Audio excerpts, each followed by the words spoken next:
তোমরা কোনোদিন ক্রিশ্চিয়ানো রোনাল্ডোকে দেখেছো? আজকে তোমাদেরকে ক্রিশ্চিয়ানো রোনাল্ডোকে দেখাচ্ছি। হ্যাঁ, তো এই যে ক্রিশ্চিয়ানো রোনাল্ডো অনেকটা এর মতো দেখতে, কি বাপ এমবাপে নাকি বলে জান না, তাই তো এমবাপের মতো নেই, কিন্তু ওর খেলাধুলা ক্রিশ্চিয়ানোর মতো। দেখি দেখি ক্রিশ্চিয়ানো, দেখে ওখানে বল দে তো দেখি ক্রিশ্চিয়ানো রোনাল্ডোকে। তলায় জাঙ্গা পড়িস নি নাকি রে?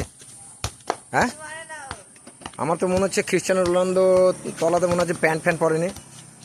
হ্যাঁ ভাই, সালা হাত দিয়ে ধরছে রে আবার। আরে তাই তো, আরে না না, জিও ক্রিশ্চিয়ানো, জিও দে, আর একবার দে, একবার স্কিল করতে দে তো, দে দে দে দে, লে লে লে লে কর, দেখা তোর প্রতিভাটা আজকে দেখা রে।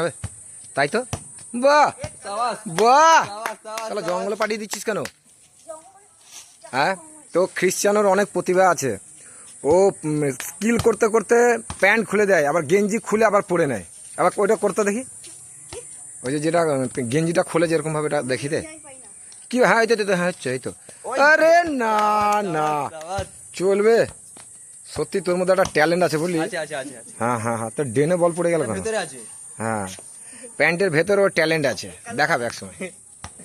এ বড় হলে একসময় দেখবি ভালো প্লেয়ার হবে। তোর কালু ডাকছে না।